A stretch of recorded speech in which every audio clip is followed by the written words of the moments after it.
let me start again.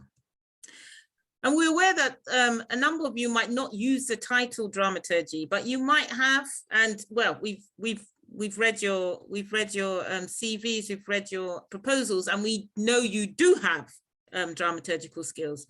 And this presentation is just sort of to set the scene on how you can engage more with this self-directed development process, because that's what this is. It's a matter of reflection, conversation, looking at work, discussing it. And so this is sort of to set the scene that way. And as you know, the term dramaturgy is one of those slippery ones. You know, what is it? There's 1,000 definitions, and depending from which part of the world you're coming from, you might be using a different definition. But we will set a perspective which will be a good starting point for us to go forward. So the aim is to discuss dramaturgical skills, the role of the dramaturg, and ways of developing, quite simply. And so what is a dramaturg?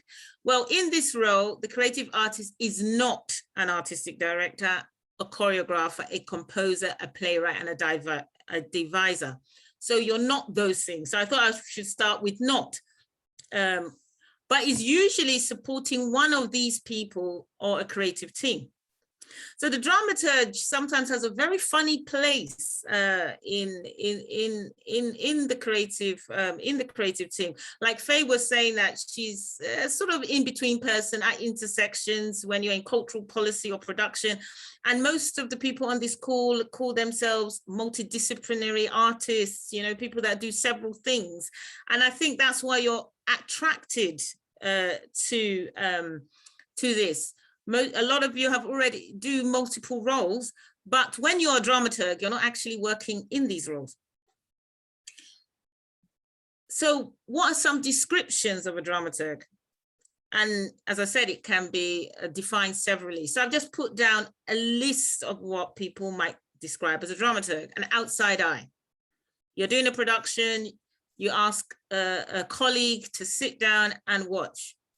Or as you're making the production, they might come in for different sessions and feedback to you and say, as someone looking from the outside, as someone not involved in the making of this production, this is what I see. This is the potentials I see. These are the problems I see. And they have those discussions. Some people look at the dramaturg as the first audience member. They finish the production, or they're at the dress or take, or the first draft, they bring in the dramaturg to sit back, and the dramaturg tries to look at it as neutral as possible. A critical observer who intervenes in rehearsal, you know, someone that, other than the director is going on. And usually when the director wants fresh eyes, maybe the director's been working on this piece for ages. And therefore they need somebody to come in and challenge, who brings another perspective.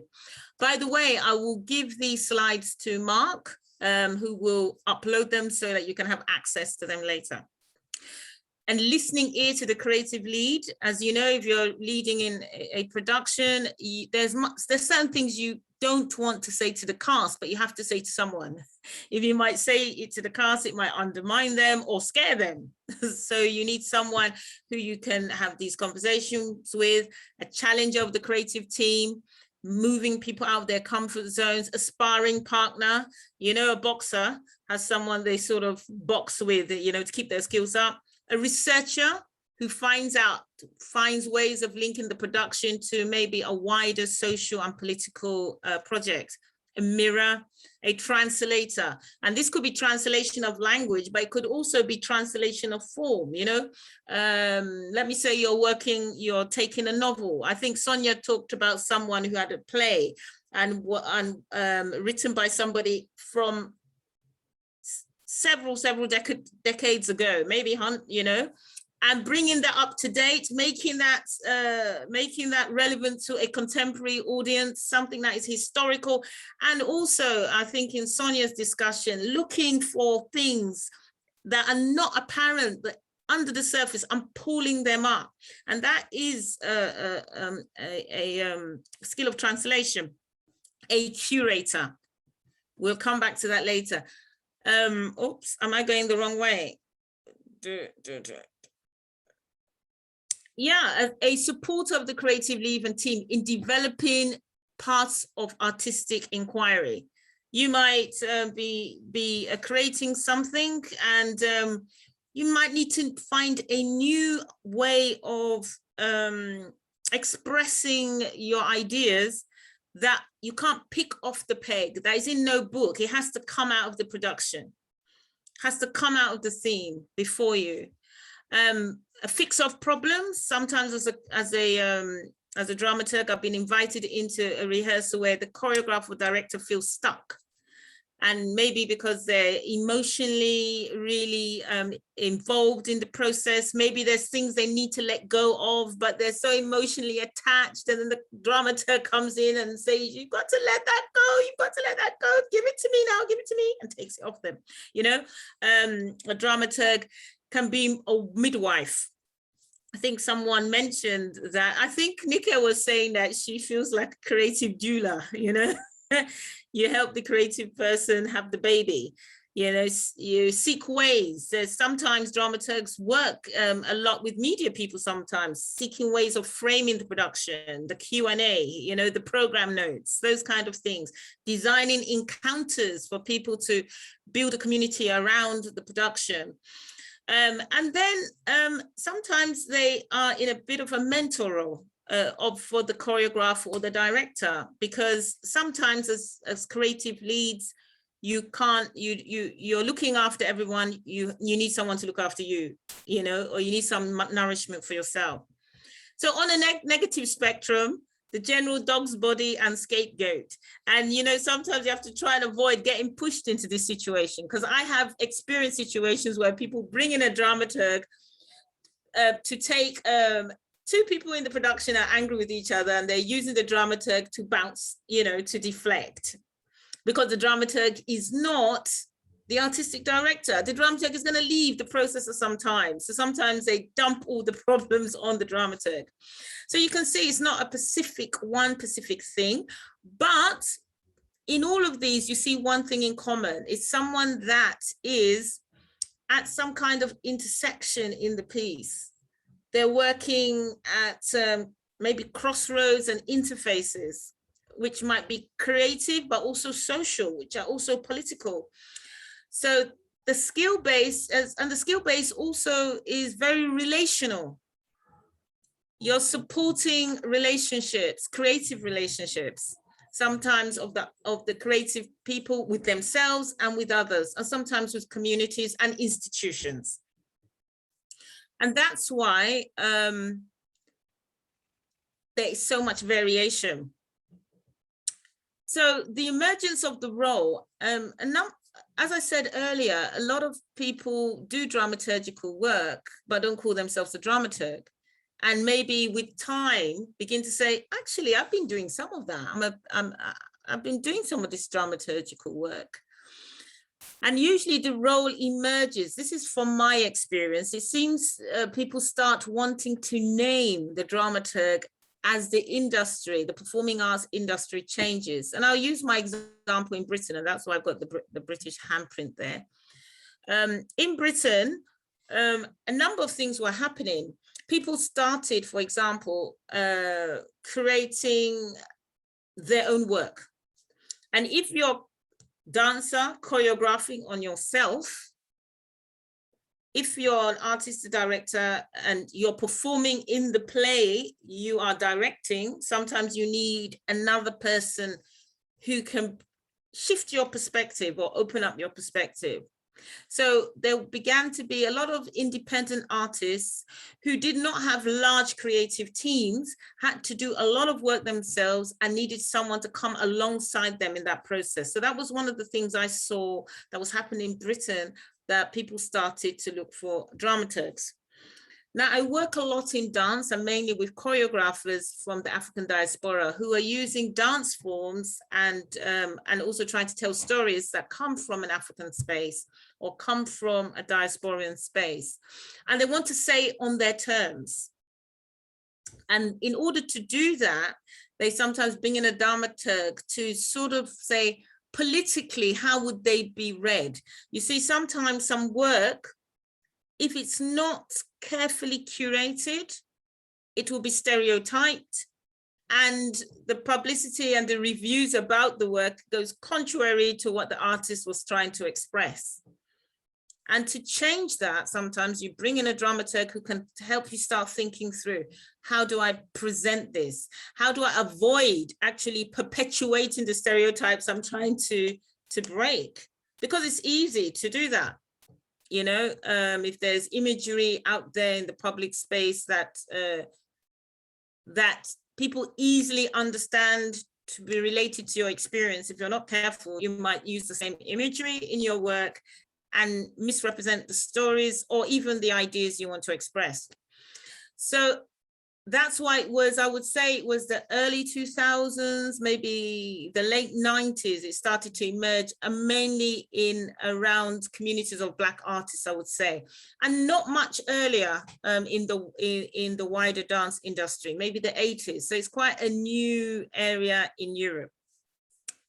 So I'm going to hand over to Erwin, and he's going to talk a little bit about his experience as a dramaturg, especially moving from the Netherlands, as he said, to the States, and what he experienced in that. And I put research there for a reason. Yeah. So, yeah, thanks, Fumi.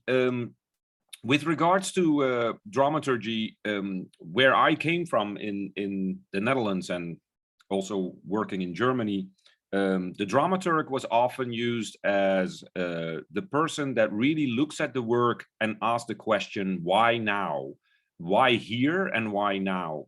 And to really communicate that with the creators, may they be choreographers or directors or makers or writers or poets, to always kind of come back to that question, and to also discuss with the creators at the beginning of a process, what are you aiming to do?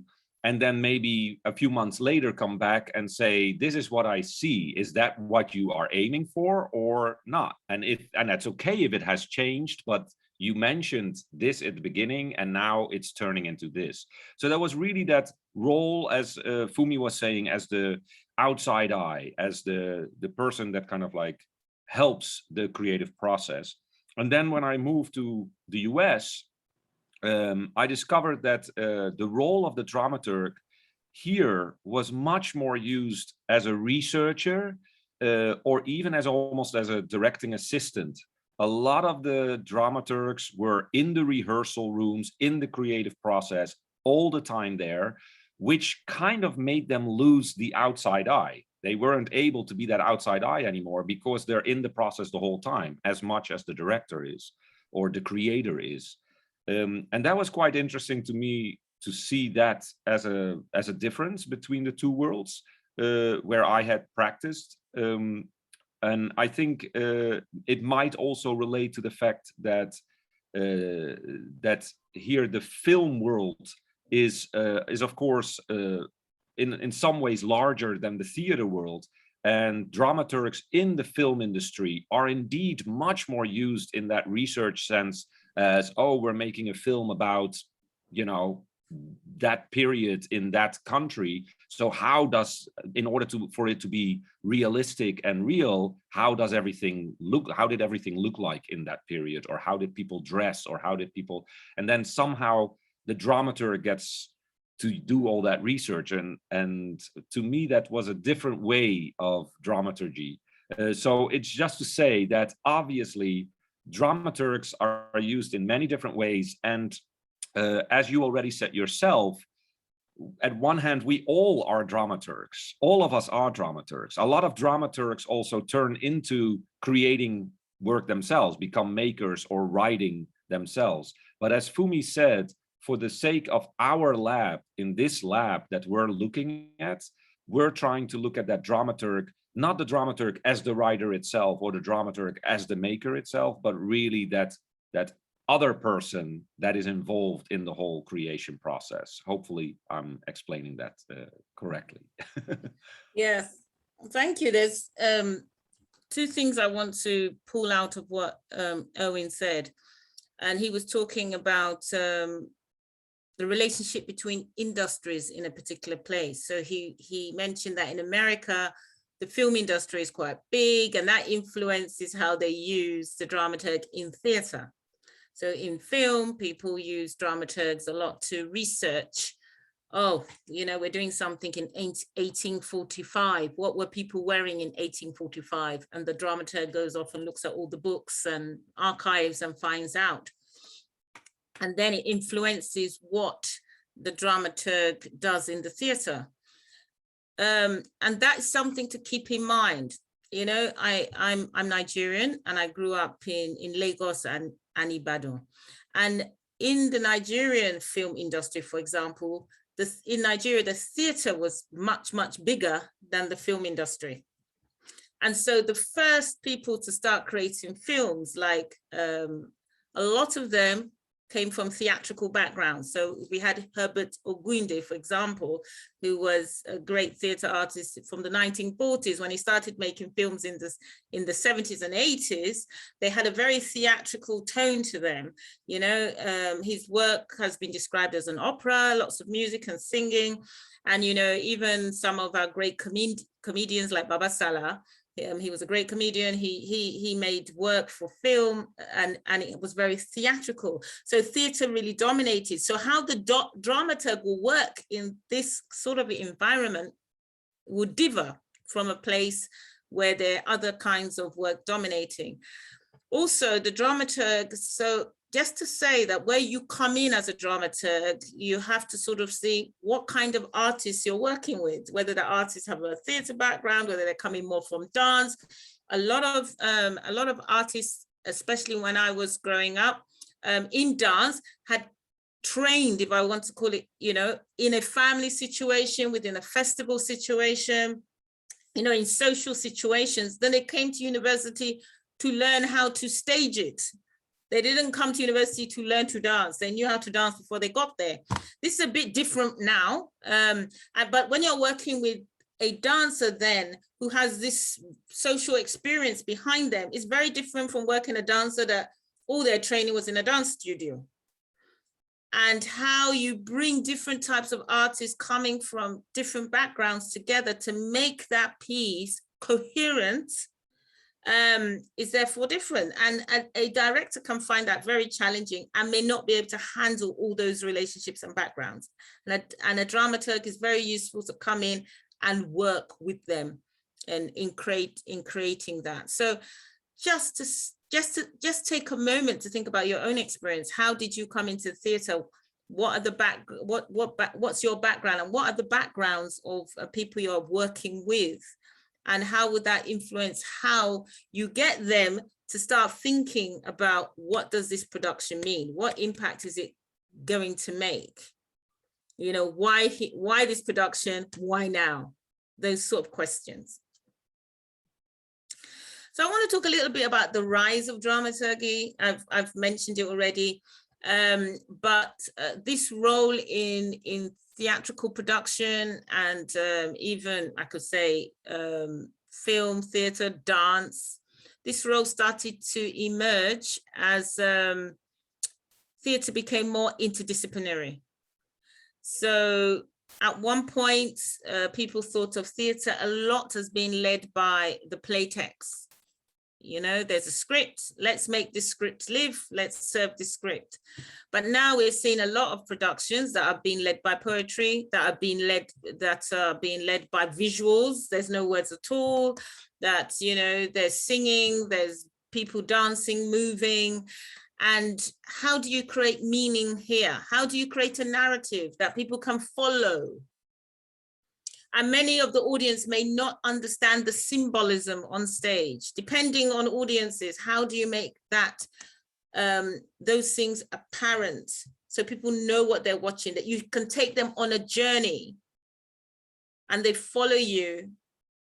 How do you do that? And there's a craft in mixing those symbols and codes together when there's no play text. And that structuring of things, those associations that you're bringing to the work, a dramaturg is very useful there. Also, as I mentioned earlier, there's an urgency amongst practitioners to tell their stories and on their own terms. You know, it's very possible that you can create a story, and the way it's programmed, the audience get a different understanding of what your story is about. And people have worked with dramaturgs in order to know how they can use symbolism or codes or relate to a particular audience or work in a particular venue to be able to put their message across. And there's now a greater need for contextualization and translation of work due to globalization and glocalization, you know? You can be in the same country, and between generations, people might not understand what they're doing. You know, people who grew up in the city, as opposed to people who grew up in a rural area, they might not necessarily understand what they're saying. And so, who builds these bridges? A dramaturg is sometimes the theatre person that is looked to create those bridges, either within the artistic work or between the artistic work and the audience. So, developing dramaturgical skills. So as I mentioned before, many people carry out these tasks without the title. And if you reflect on your experience, have you been doing dramaturgy without knowing it? Or are you aware that in certain productions you're doing 3 roles and one of the role is the role of dramaturg? There are very few formal programs on dramaturgy. I know about 2 MAs, and funny enough, I think they're both in the Netherlands. I don't know if there's one in Britain now, but there are very few productions. There's one in, Nick is saying there's one now in Britain. They have an MA in dramaturgy. Is it at Central? Yeah. Okay, yeah. So a lot of dramaturgs I know, and myself included, have come out of the industry. And having various roles is a good form of preparation, because you learn to see the same object from various perspectives. So if you've been a performer and a director and a lighting person, that really helps you because you can see from 3 different perspectives. And the good thing about it is it's as important to know what you don't know as what you do know. So when I'm on a production, I know I don't know very much about lighting, but I'm very aware about how important lighting is. So I know where to go and draw in the information. And you get that, you get an appreciation of what different people bring to the party if you've worked in a couple of roles. So that's usually a very good preparation. Another is skills of facilitation, running workshop, running discussion groups, learning how to broker relationships between people, you know, those skills are very useful for a dramaturg. An interest in people, interaction, meaning making is necessary. I don't see how you could work as a dramaturg if you're not interested in these things. I think you'll be bored silly or frustrated. And an interest in research and finding out stuff is also very useful, because sometimes you're called into things that you don't know everything about, but you know the right questions to ask. And you know when people need to find out something or when you need to find out something. So these are sort of the kind of skills that one needs to sort of build up. And then you can play in some of the roles that we spoke earlier. Midwife in a production, being someone's sparring partner or mirror, you know, challenging the artistic team, moving them out of the comfort zone, helping them maybe in a rehearsal process to find, you know, a visual thread, or looking at the themes and the forms they're interested in, and finding a line of artistic inquiry that will give that work, you know, make that work a unique experience. Having these kind of experiences within the field help you develop a basis for that kind of role. So I would like you to start reflecting on your experience, and I'd like you to think about your own experiences as makers and performers in 3 areas. And it would be good if you keep a journal as we, and you know, take notes as we do this. And as I said, these slides will go up in the Google Drive. And I would say, think about them. So maybe in 4 or so weeks' time, when we start talking about self-dramaturgy, you would have thought through these kind of things already. So 1, institutional practices. A dramaturg can work in various ways, and one of the ways is called institutional dramaturgy. And that is making connections between the production and the outside world. So have you had any experience as a curator, a funder, public relations officer, academic researcher, in media, advertising, translating texts? These kind of roles help you when you're working in an institutional dramaturgy setting, and you're going to try and make those links. You know, the people that set up the Q&A, sometimes they ask the dramaturg to come in and do the Q&A, because they might get a sense of the kind of questions the audience need to, the audience might be asking. And they might be aware of how they can introduce an artist to an audience. So where have you worked in this kind of situation, formally or informally?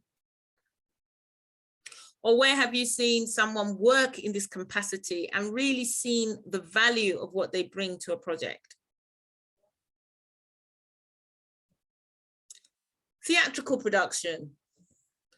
So the normal things: directing, choreographing, facilitating workshops, devising a play, getting actors to come up with the text, writing a play or poetry, designing, and design is really important here, visual references.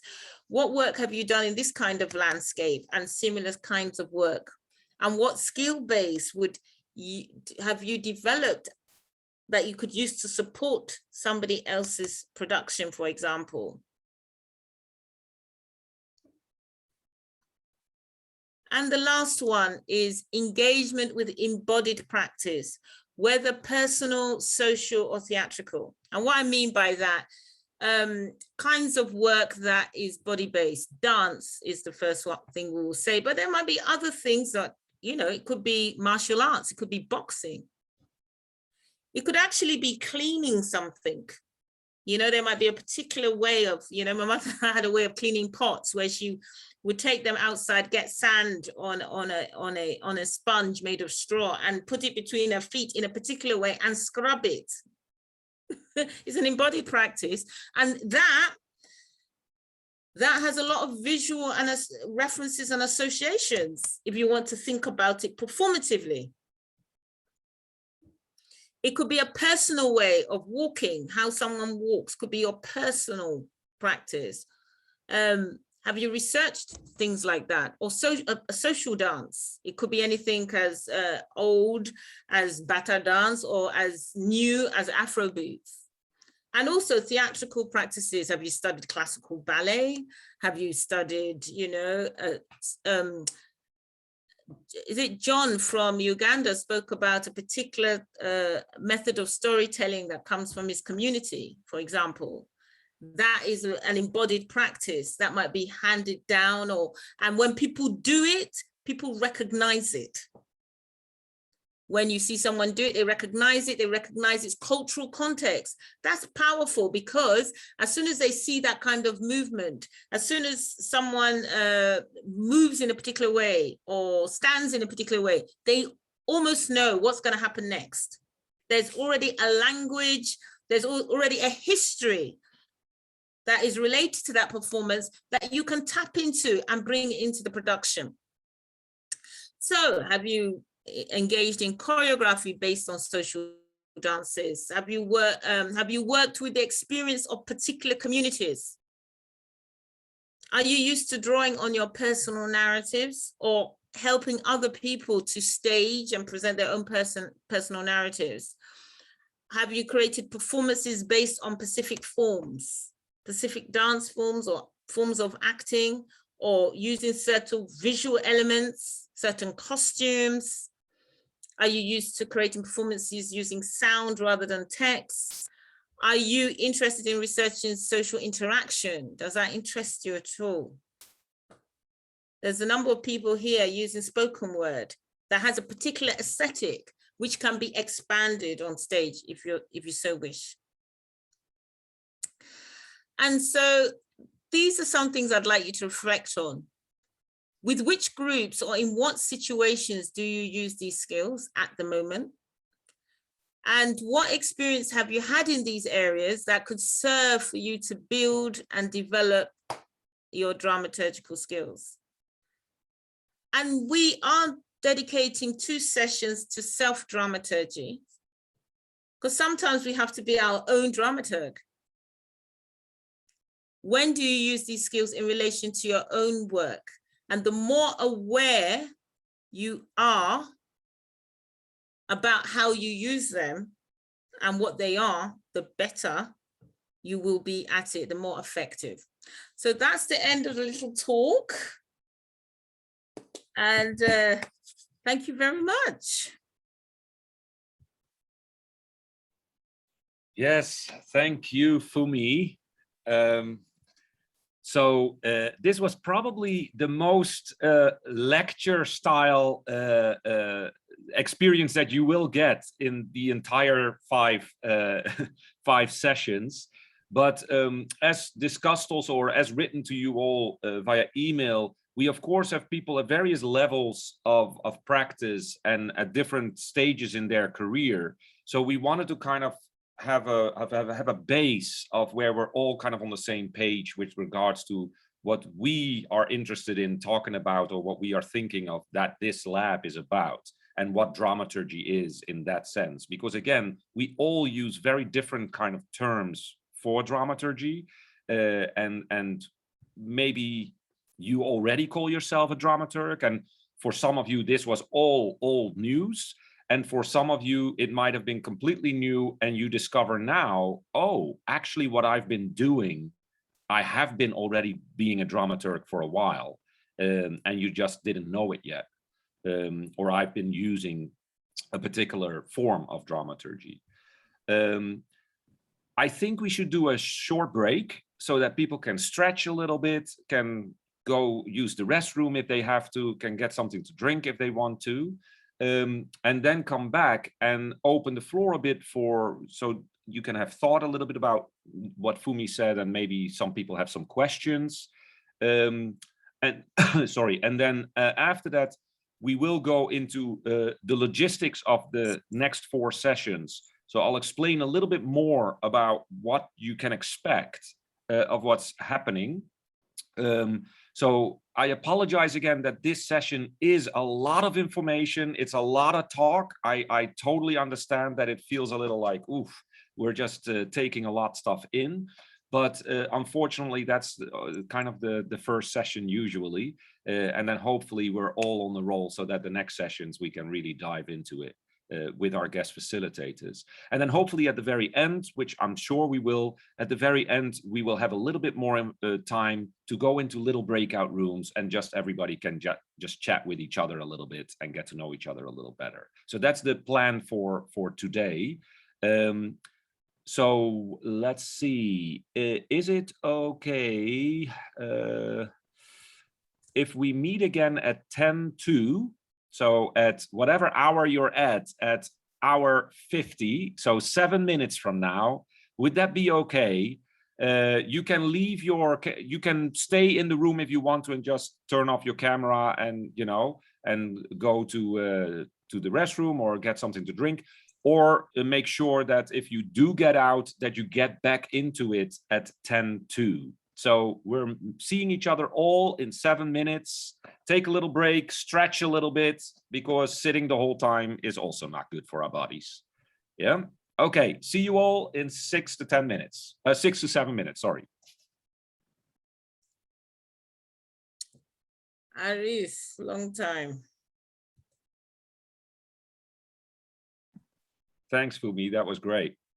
Good. I was a bit worried about how to pitch it, but this seems to have gone well. No, I think it's very nice that it's like it sets us all on a similar page, because the problem dramaturgy is difficult. It's like we all have very different ideas about it. Mm-hmm. Kind of listened to it and I thought, I think I want to be a dramaturg. I think it's so brilliant the way you articulated, especially that stuff about embodiment and your mum using the parts. And then I thought about Jerusalem and that dance, the South African dance. Yes, and everybody was eating. Yeah, the social context of that, I just think it's brilliant. I'd never thought about that before. And I thought, oh, maybe I want to do this now. So interesting. Yeah. And the way you both explained it, I just think it's incredibly. I'm so glad we recorded this actually. You know. Yeah, we so Fumi, so we'll have a little bit of a short time for people to ask questions or say thoughts or whatever, you know, what came out of this. And then I will go into the Google Drive to explain, you know, and then also explain how to use that and explain what we would like them to do for the next session. I'll talk a little bit about Taiwo also. And I think, Nikkei, I will also explain, I think I have to, that this is funded by the Dutch Embassy, and that therefore, you know, quite a lot of our facilitators are, because that might raise some questions. Why are there all these Dutch facilitators? I think we've said it already, but I think it's good to reiterate that. Yes.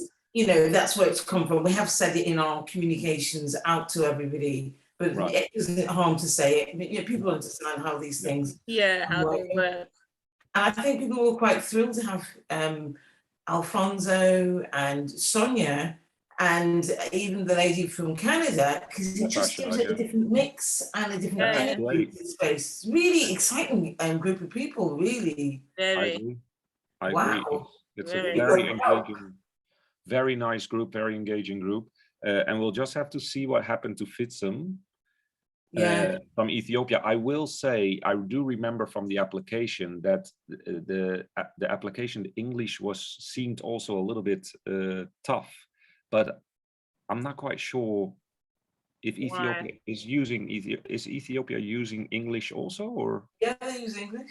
They're English. So then you would think that that shouldn't be too much of a problem. No.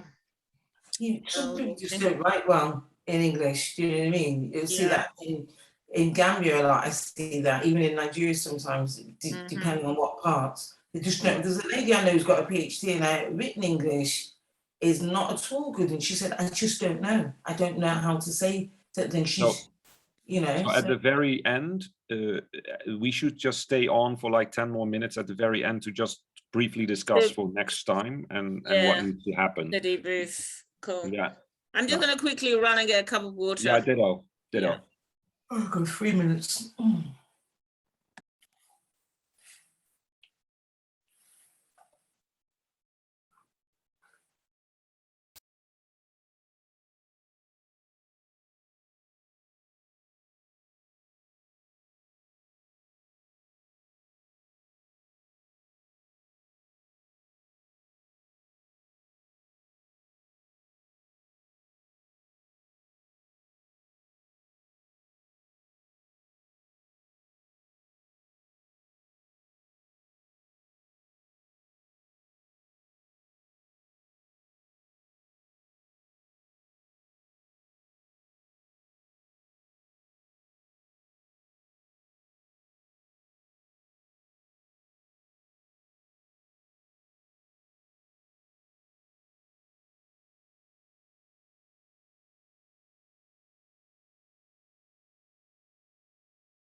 Okay. I am gonna ask everybody to please come back and join us, just so we know that you're back with us.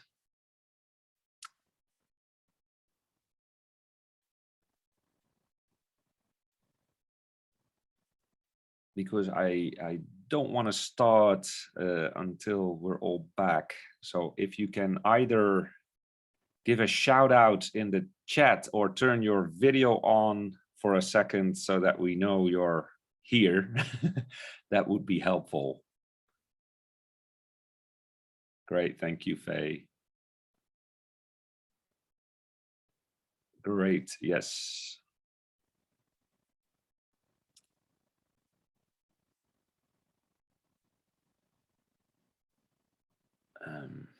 And Sonia and Natasha, are you guys here? Are you both here as well?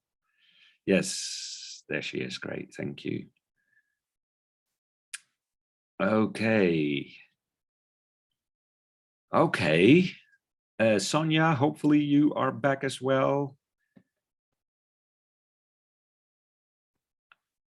And I see, yes, Tammy, I see this is where we're going at. We're going to see if there's, out of the conversation that we just had, if there might be some questions already. And then we can go further into the details. Tammy, you had a question. Or you raised your hands. Let me put it that way. You're muted, Tammy. You're muted. I'm always forgetting to unmute myself. Yeah, actually, I was just trying to indicate that I was here, but I do have a question. I do have a comment, actually, not particularly a question. I must confess that I'm quite surprised at the meaning of a dramaturge. I had a totally different idea about what it meant. So the session has been really great, and you know, I initially I thought a dramaturge would be an artist that was involved in the performance, but now I know better. So yeah, I'd just like to hear other people's questions and have more knowledge on this. Great, yeah, no, absolutely, and it's also the strange thing, of course, there is not a set rule of what it is. That's why it's so in a way so convoluted what dramaturgy is, because it might mean different things in different cultures and in different ways of practices. But again, for the way we are looking at it, and also that's why we kind of wrote initially, like, we didn't want people to feel like, oh, this is going to be a writing workshop or a directing workshop, because that's not what we're offering in these 5 sessions. We're really looking much more at that in-between space that actually a lot of you are already, like Fumi said, are in, because so many of you are doing multiple things. And it is indeed, and it's also not that the dramaturg cannot be a director or cannot be a playwright. Very often they are as well. But what we're also very interested in is that most of you are all practitioners, and you're working together with other people. And the great thing is that maybe you might start saying, hey, I have another directing person or another writing friend that I want to ask to look at my work with those outside eyes as a more dramaturg, or I am functioning for somebody else's practice like that because I have that capability with the practice that I am doing. Faye, you're raising your hands as well.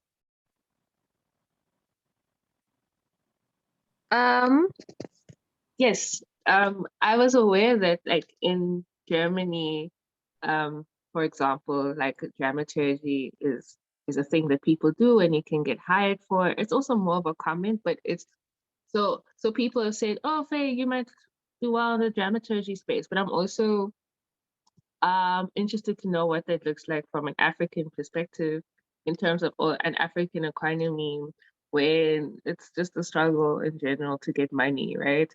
And for costs, for whatever it is, and then to have this added role and to pay somebody adequately for it doesn't seem to be something that is valued in our creative chain or economy. And I know also people have issues around using the word economy and trying to monetize everything, but this is also part of why we're here. So I think that's my initial comment on what it is. Like, it's all well and good to tell people now, I am a dramaturg or I'm a dramaturg, but as for getting paid for that work or being seen as somebody who people can see the value of it, but that doesn't necessarily mean it will be incorporated into budgets or yeah. I hope that was clear. Mm-hmm. Yeah. As I said, in a lot of places, in some places, people are using the dramaturg to save them money because they cannot afford a bigger team. And a dramaturg, because they're usually quite multidimensional, can do a number of things. So in terms of economy, some people are using the dramaturg to actually save them money. Then the dramaturg might advise them and they will go and do it themselves. Maybe they cannot afford getting a costumer and they cannot get in a set designer and some other things. Through discussion with the dramaturg, they might have ideas on how they might operate that themselves. So some people use the dramaturg actually to save their money. But also, one thing, we had a lot of discussion between us on what to call this lab, and we decided, I mean, I don't know if you remember this discussion, Owen, when we decided not to call it so much, we decided to focus on dramaturgical skills, because we know a lot of people are not going to hire a dramaturg and some people are not going to be a dramaturg, but those skills are becoming more and more necessary because of the way we are working. And especially in the African space, the kinds of stories you want to say.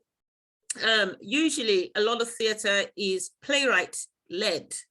But let me say you want to work in a way that is not playwright-led. You want to use a form of dance or a practice from your culture or imagery from your culture, which is not, it's not verbal. You're going to put it out there and people are going to see it visually, or even you're going to use smells, or you're going to create an atmosphere that people are going to enter. How do you create a narrative with those kind of forms? Or create that kind of experience? And that is through developing a dramaturgical thinking.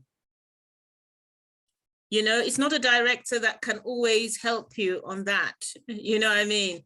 And so we feel these are skills to be used in different ways. It might be just to refine your own way of thinking and engaging with your own practice. It might be to use a dramaturg to cut down how many people you work with. It might be, you might be lucky and have the money to have this extra person who comes in at the beginning, the middle, and the end of the production. So yeah, Faye, those are genuine concerns, but this is the way we sort of looked at it. Yeah, I also wanted to say, Faye, thank you for bringing that up, because I think you're raising two things before I go to Sonia and John. You're raising two things there that we definitely have discussed as well.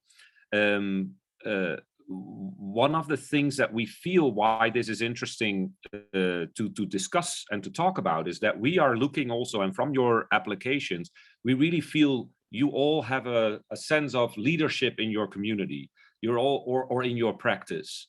And so obviously part of PACE is part of what PACE is trying to do is to raise up these leadership in their communities, and hopefully, people that are in these labs or are engaging with PACE can end up in positions where you might end up being the curator or the funder or the person that makes the stuff happen.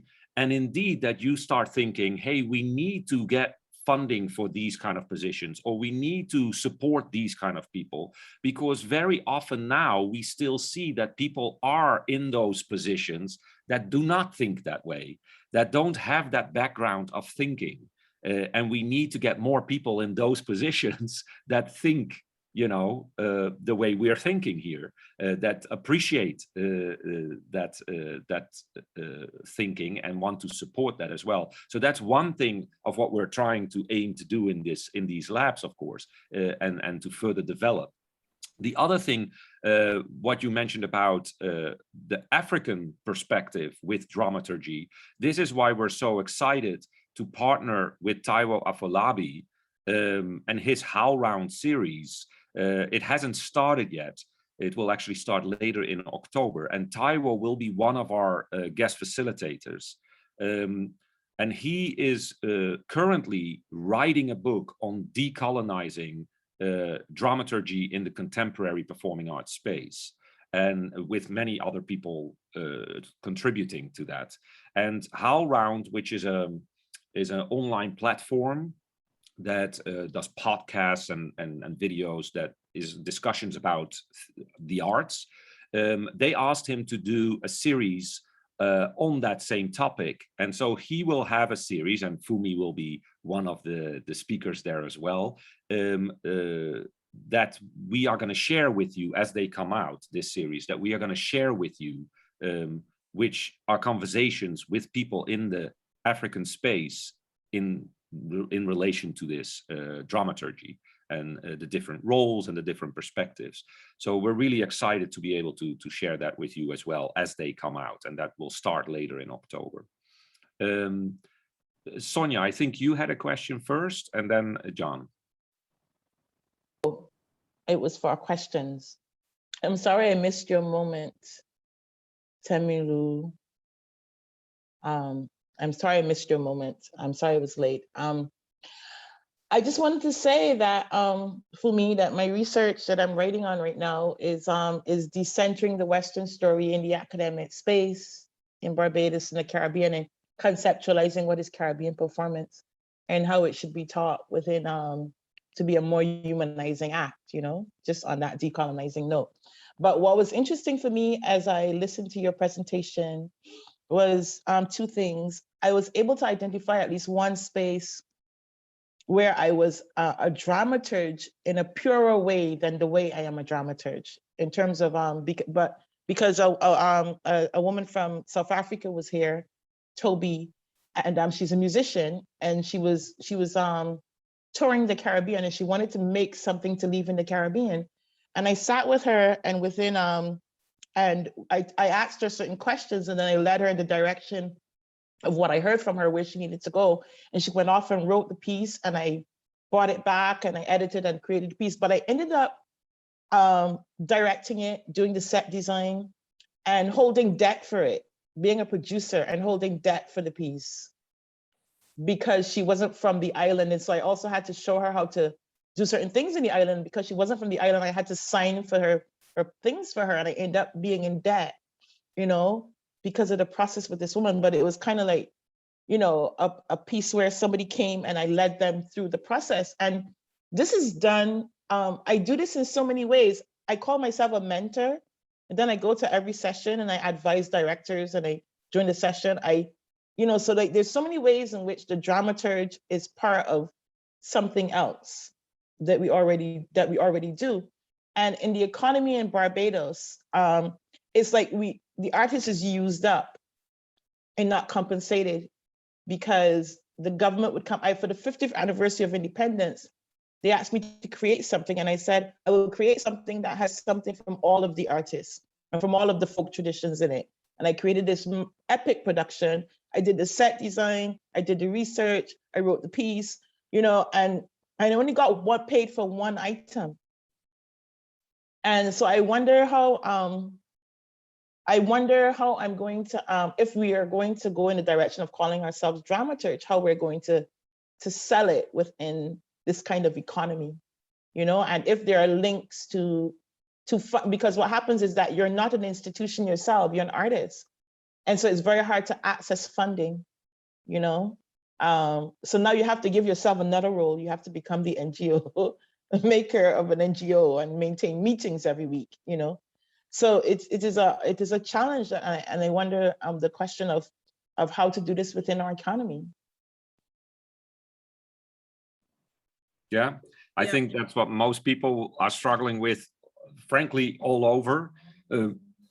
I think as artists, we experience more and more like we have to do, it's not either or, it's and. We have to do and this and that. And then also now with, you know, the pandemic that happened now, it's also the whole digital space that we have to add to our portfolio as well, because we can't really go back anymore. There is the digital space, so we have to incorporate that in our work as well. May it be through promotion, may it be through whatever it is, but indeed there is just this added on top of it, and I think what you mentioned is really true. Yeah. Yeah, I just want to say, Sonia, you're talking about some real issues here. I think one thing that gaining an awareness of dramaturgy does is make you more aware of how much you're doing. Because usually this coming alongside thing, you stimulate an artist, they get ideas, they run off. No one considers that to be a job, but that was a lot of work. You had to listen to the person, you had to sort of understand the process they've gone through, give them some questions and all of this. And it does give you a language by which you can make the work you do more apparent. But it also gives you an opportunity to put some boundaries in place and say, I can't go more than this. Because otherwise the artistic process can be like a roll, it just rolls on, and you might just find yourself involved in so many different things. So it does enable you to put a ring around and say, this is as far as I can go. That's one thing. Another thing, it can get you to start thinking about a different way of organizing yourself and how you position yourself within the economy. And I'm telling you, as someone I'm in a full-time job now, because I was freelance for maybe 25 years and completely broke because I didn't know how to do it. So I'm just telling you from failure. Not failure. Yeah, Not failure. what I mean is from actually doing so much and never getting paid for it, you know. But sometimes it is to start building an ecosystem around what you do. And that is a longer conversation than we can have here. And it's something I'm still figuring out myself. But because you understand how central you are to so many processes, it might be how you start articulating that to people. I am working with your writers. I am working with your directors. I am working with this. So I'm doing these several jobs. Which one do you want to drop? Which one do you want me to focus on? Which one are you going to pay me for? And then they start deciding. So it's a longer conversation, but yeah, it's a very important one. Thank you. I'm gonna go to John, and that's for now the last question, because then we do have to get to a little bit of the logistics as well. We don't want to run out of time. John, what is your question or your comment? My comment was just like trying to think about like what Femi has told us and walked us through, that we've been doing these things unknowingly. So would we say a dramaturgy sometimes is a kind of a artistic consultant? And also we'll say like when you look at budgets while you are doing a production and they say like experts, we should start introducing the word dramaturgy. Like I'm just now thinking about it, like it's a skill. Yeah. Great, that's great to hear.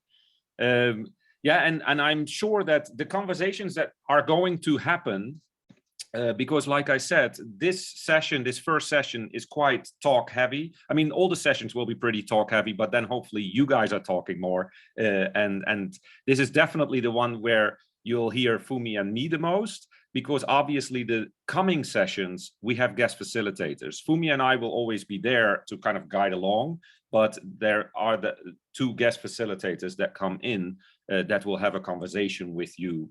And these are related to the roles. So let me get into a little bit of what you can expect in the 4 other sessions that are coming. And as we indicated, there is a little bit of preparation for those sessions to do, because obviously, if we all would share certain works or videos during these sessions, that would take up all the time. And we don't have any time to actually discuss and talk about these things. So we want you to look at certain works beforehand so we can talk during the session about that. And that's also, you know, the guest facilitators as well. So let me explain a little bit how we set this up. And then I'll show you also by share screen how we hope to go forward and work with this. So we identified 3 different roles for the dramaturg for this particular lab. One is the role as a dramaturg, as curator / funder. Really that person that curates a festival, that programs the festival or a venue, or that is in a position of funding and decides what projects are being funded and why. So that will be the next session. That will be the first session after this one that we look at. And we have 2 facilitators coming in, one that actually runs a festival and is a curator of a festival, and the other one is the head of the fund of the performing arts. We also want to reiterate that this lab is heavily supported, or mostly supported, by the Dutch embassy in South Africa. And because of that, they were very interested in both the South-South link and in the decolonizing space, both within Africa, but also within the Netherlands. Because we have quite a lot of diaspora, both in the Caribbean as well as in the Netherlands itself. And so we've really been making connections to people there that either are from the diaspora or work in the diaspora space. And so what you will see, and this has here, it comes already, part of the funding situation that it is that we will always have a facilitator from the African continent and one from outside the African continent for each session. So next session is the curator / funder.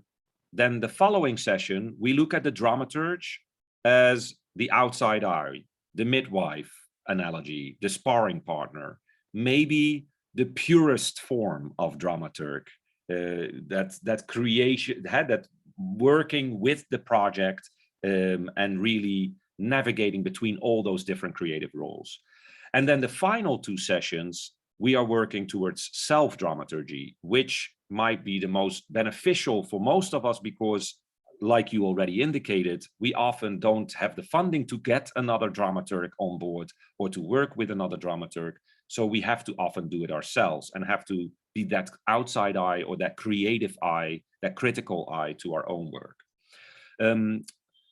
And so for the second session, or the third session in this case, with the outside eye, we have 2 people that really work in the dramaturgy space, that are dramaturgs, that are creators as well, but work a lot in the dramaturgical space with other artists.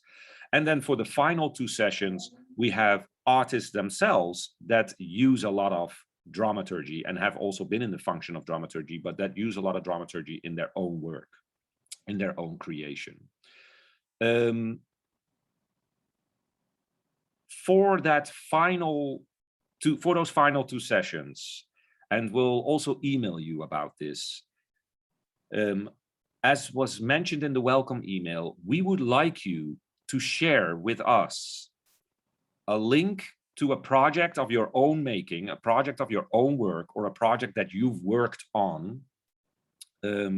So a video link if possible, and a short description in English.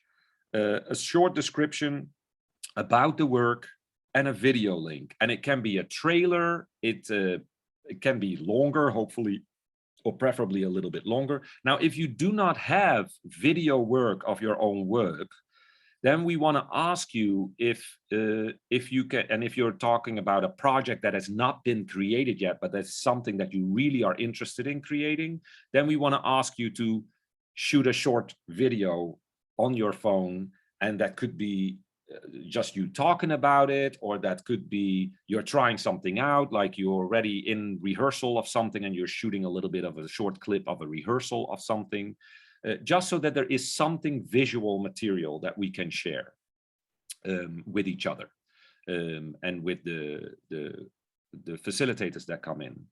So what Fumi and I wanted to suggest, and again, we'll email this to you as well, we want you to please send that to us, or put that actually in your portfolio, which I'll get to in a second, but also email it to us. And that is the whole group. We're all connected via email now, by November 1st. So that's 3 weeks, more than 3 weeks from now. I know that a lot of you already have something, you already have a clip ready, or you have something and you just write a short description and you send the link. Always good to have the link either in a YouTube version or a Vimeo version, because it's easy accessible, but you can also put it in a Google Doc version, or a Dropbox, or, well, there's many, many different platforms that are available, as long as it is accessible for everybody here, that they just can simply click on it and they can watch it. And if you want it to be private, like there are both with YouTube, but also with Vimeo, there are, of course, those sessions that you can make it private and you just need a password. But then please share the password, of course. Then please share the password so that everybody can see it. So please, by November 1st, send us, everybody, in an email, your link and description of the work that you would like to share with us. Because what we'll do is we will divide you those works over the last 4 facilitators that come in, and we're going to ask them to each to look at 2 or 3 works, because we can't ask them to look at everything. So that in those final 2 sessions, you'll have a chance to talk with the facilitator also about your work. So that's what we hope to set up. So that's a little bit logistical issues here, or logistical things. But we'll, again, send it in an email as well. But please start thinking about what is it, what kind of work do you want to share? And that can be something that is finished, that you have created in the past, or it can be something that you're working on right now or are trying to do as a project. Then I'm going to share with you our Google Drive. In the welcome email, you receive this Zoom link, as well as a Google Drive link that we hope that can function as our kind of like base platform that everybody has access to. And so let me share it for a second. Here it is. This is the Google Drive. And as you can see, Mark has created a folder with each of your name. And so everybody has a folder. Right now, that folder, if I go, for example, here's Michelle. If I go in Michelle's folder, then there is an empty document, Word document of Michelle. And that's in each of your folders is an empty document, basically, with your name on it, an empty Word document. What we would like you to do, what we want to ask you to do, is put a bio of yourself in that Word document. So you can just copy paste it into the Word document, it's super simple. Put a bio, and if you have a website, put a link to the website in that bio as well, just so that people can go in here and look at your website or read your bio, so that people have a little bit more information about each other. There is the 12th folder, the PACE Plus Lab 2021 folder, is the folder where, oops, I went a little too fast there, is the folder where Fumi and I have both our bios as well, but where we also will be able to share information. So for example, the PowerPoint that Fumi used for this session there will be a PDF version of it. We'll put that in this folder. So all the information, and we might have a reading list at some point that can be shared in this folder, just as archival material, and everybody has access to it. Okay, thank you, Nikkei. I'm just seeing the chat there to add that. So our first question to you to think about is, please add a bio to your folder in this Google Drive. You all have the link in the welcome email, and we can share it again if need be. Voila, thank you, Mark. You just sent a reminder. That's how fast it goes, very well. And you can also find the information or the assignments or the preparations for the things in this PACE Plus Lab folder. So hold on, let me see quickly. I'm actually gonna, can I open it here? Are you guys seeing this document now? The PACE Plus Dramaturgical Lab, Saturday, 23 October. Okay, great. So this is what we would like you to do in the coming 2 weeks. This is probably, the coming 2 weeks are probably a little bit the busiest, because again, we have to all set it up. After that, it will be much less intense with regards to work outside of the lab. Thanks, Palisa. Yeah. So this is what we have in store for you for the next session. Our guest facilitators have shared links to works that they felt were interesting to share for this lab and to then potentially talk about. Since next lab is about the curator / funder, we want you all to imagine being a curator or a funder. Yeah, so even if you've never done that, that's fine. Just imagine you're now in a position that you are going to curate or fund a program, a hypothetical program. We are asking you to look at the 6 works that are being shared here. So I gave you some information. There's links to some of the websites, and then there's the video link. Some of these videos, as you can see, have a password. So you just have to copy paste the password when you click on the link and put the password in, and then you get access to the video. Please note that with some of the Google Drives or the Google Docs or the shared drives links, when you click on it, it takes a while for the video to load. It takes a little bit for the video to load, but it will show up. Yeah, and then you can watch it. Some are just trailers, so it's a very quick watch. Some are full-length works. We encourage you, of course, to watch the full-length work, but if you cannot, we all know we're all very busy. If you cannot, then we ask to at least watch a minimum of 15 minutes and try to kind of go through it a little bit so that you don't only see the first 15 minutes, but maybe you see 5 minutes in the beginning, 5 minutes in the middle, and 5 minutes at the end, so that you can get a little bit of a sense of the piece. There's also a short description of all these, or notes that people gave of all these projects. So there's 6 projects to watch. They're quite diverse. There's some dance, there's some text-based theater, there's some community-based theater. So it's quite diverse.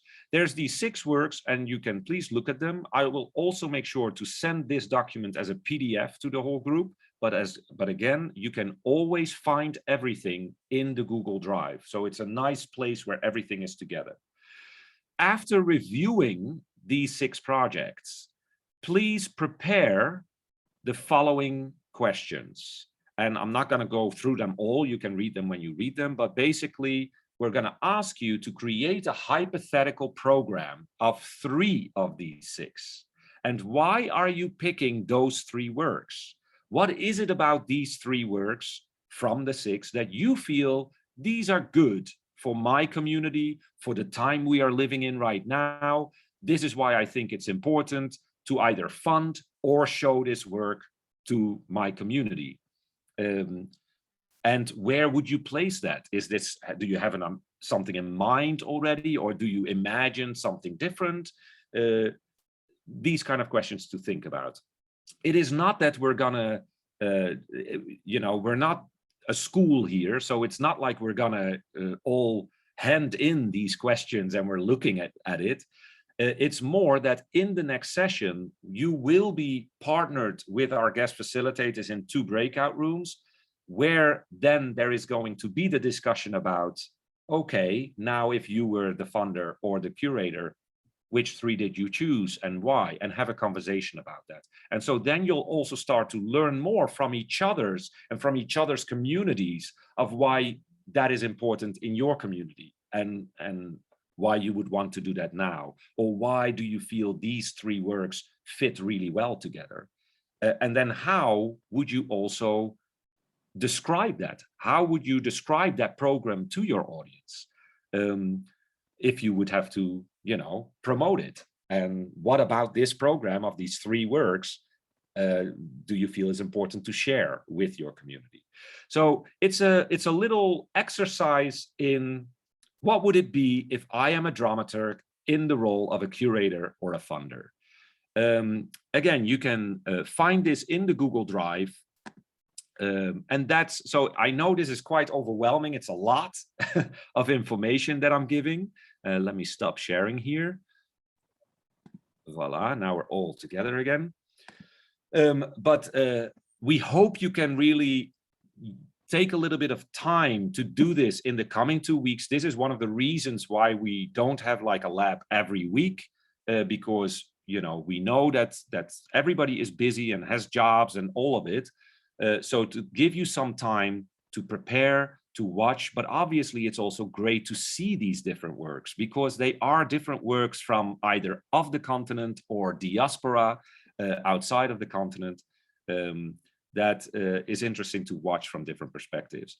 Like I said, for the next session, this is quite the most work you'll have to do outside of our sessions, because after that, so for the final sessions, you'll only watch 2 works from the 2 guest facilitators that come in, and you'll prepare a couple of questions to ask them. So this definitely is kind of like the biggest chunk to prepare. Hopefully that makes sense. Are there any questions about that or concerns? No, great. I'm happy that all makes sense.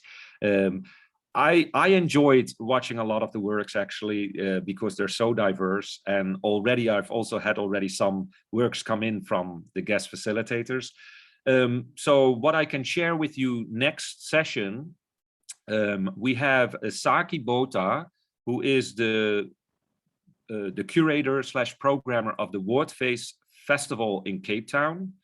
Not in Cape Town, sorry, in Stellenbosch in South Africa.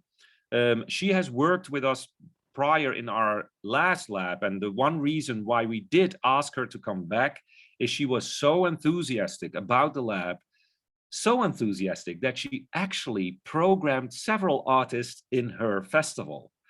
And so we were quite keen to get her back in the room, because we feel, of course, that it is a great opportunity to connect with her and to potentially in the future have possibilities to be programmed there in her festival. So she's really a festival director. And then Jenny Meinheimer is from Amsterdam, Suriname originally. She's from Suriname in South America originally, but now in Amsterdam. And she is the head and the first Black woman of the Fund for the Performing Arts in the Netherlands, which is the biggest funder for performing arts in our country. And so it's really great to have her at that position. And I should say she's the head of theater, because it does also do other forms. And she has been working very hard on creating funding for people, for underrepresented voices in the performing arts. And she has been a dramaturg prior to this position. And so it was really interesting to ask her to come in as well and talk about, you know, that role as a funder, and what do you look at, and why do you fund certain things and other things not. So both of them shared 2 links in this first 6 works as well. So 2 of the works are shared by them. 2 others are shared by myself and Fumi, and the 2 others are shared by the next facilitators, which are Taiwo Afolabi and Merel Hering, she's a dance dramaturg who works with people, who has worked a lot in Africa and works in the Netherlands with the diaspora artists there, and comes from hip hop and is really using that space. And so they share 2 works as well. We are already sharing that with you now, so that the next time you've already seen the work and you don't have to prepare as much and go through all that. So even if you not see it all fully now, you'll be able to see it all fully the next time then. So they are the 2 facilitators for the 3rd session, the dramaturg as a sparring partner, outside eye. And then for the self-dramaturgy sessions, we are really excited to have with us Gregory Makoma, who is a choreographer and maker from South Africa, Vuyani Dance Company. He has toured all over the world already, and is a great creator and critical thinker in his own work. Together with Lennerson Polenoni from Brazil, who is a maker from the diaspora space as well, and is working a lot. His company has artists from Angola, from Gambia, in his work in Brazil. I think he's based in Rio de Janeiro. And so the 2 of them will be the first self-dramaturgy session. And then the final self-dramaturgy session, we have Raja El Muhandis. She's Moroccan Dutch, and she works in many different spaces, very interesting. And the final person, we had somebody from Curacao, which unfortunately now got into a conflict. So we are looking, I just reached out to somebody from Egypt to come in as a final guest facilitator as well. So that person is not completely yet known, but then we're talking about December 11th. So that's still quite a bit away from here.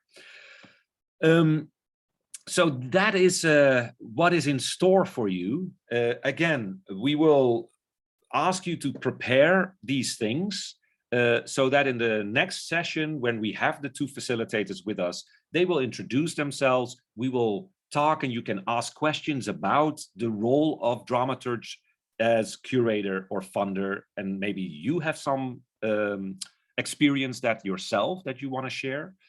And then we go into these breakout rooms where the 2 facilitators will talk with you about the hypothetical programs that you've created. And so they are also going to watch all 6 works, so they know, what the works are about and stuff like that. And then we come back together with some feedback. And then we'll have hopefully also a few minutes to talk about the first podcast session on Taiwo's podcast session from HowlRound, which is on decolonizing dramaturgy in the contemporary performing arts space. I think, unfortunately, that comes out, that goes live only a few days before our session. The first, his first session comes out only a few days before. So we'll try to share that with you as soon as it comes out. If for any reason we won't be able to get that you don't have the time to listen to that for our next session, then obviously it will move to the following session and we'll have time to then you'll be able to listen to a podcast every time, to one podcast between sessions. Okay, I know that was a lot of information, but we had to kind of go through it. I hope we didn't scare you away with all of this. And that you're just getting more enthusiastic also about the people that are coming in that you're going to meet, which we are really excited about to introduce to you and to introduce you to them. And I know that they're really excited also to be part of this lab. Anything else, Nikkei? Anything you might want to say before I'm gonna just go into some breakout rooms? So for the last 20 minutes, you just get to chat with each other a little bit in smaller groups and get to know each other. And then we'll come back at the very end as a group together to just say bye and have final questions. I think 2 things. If you've got any questions, because it is a lot of information, just let us know. Mark is very helpful and very on the mark. As you can see, he's already sent the email out to you, but if you don't feel nervous not to kind of ask the questions, if there's anything that you didn't understand that what Owen said, we will keep sending information to you to remind you. But if you ever get stuck, please ask. And then I just wanted to go back to the point that John made, because I thought it was a really good point, and I wasn't sure if I was reading. It's so hard in Zoom to know. But for me, were you looking to respond to John's point, the point that John made about actually lots of people who dramaturge use dramaturgy and how to use it? I just thought that was an important point. Yeah, I was going to say something. Yeah, time factor. What John points out is that he was asking if artistic consultants could be considered dramaturgs. I was saying yes. Maybe that's the word used there, and you could put yourself forward as an artistic consultant, but it's also possible to start making people know that this artistic consultancy is also dramaturgy, and carve out this area for yourself. That's one thing. You will not say I'm only a dramaturg, because I don't think any of you are only one thing. So, and if people sometimes use the word expert, I remember doing something in the Netherlands and they were calling us African dance experts, but all we were doing was talking and giving advice and having discussions. So some people use the word expert as well. So those words are there. And you might want to align with them and use those words. But remember, these titles are how you want to use them. Is it better to align with those titles, or is it better to start encouraging people to say, this expertise is dramaturgy, and to create some value for it, you know? And let people be aware that you are doing this kind of work. Even if they're not paying you for the work, let them know you're doing it, so that they can begin to start seeing the value of it. And I think one thing I quickly want to say is that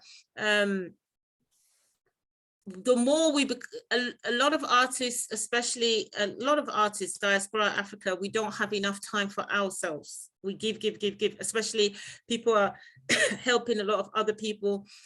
And the more you begin to understand how much you do, these fine details that you're working on, you can create more space for your own development as well as others. And one strategy is to work in a collective. If you can find 2 or 3 friends, they dramaturg you, you dramaturg them. That's another way you can use the skill.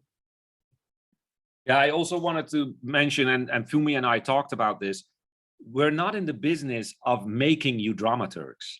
You are the creators that you are already.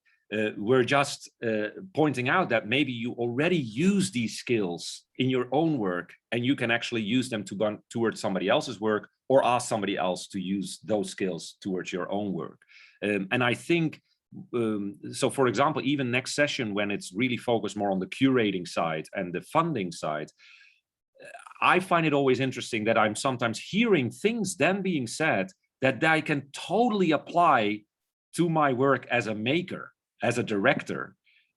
So we don't want to start to think too much into silos of like, oh, this is the role and this is the only time that you use that in the role, because actually the way a curator thinks can be incredibly important for the thinking process of a director as well, or of a writer as well. And so hopefully by the end of this lab, you've learned from so many different perspectives and heard so many different things that you can actually apply that into your own work as a creator, and, you know, and talk about the discourse of the work that you're doing, particularly in an international setting, because that's, of course, what the Pan-African Creative Exchange is very much about, is to create those international links.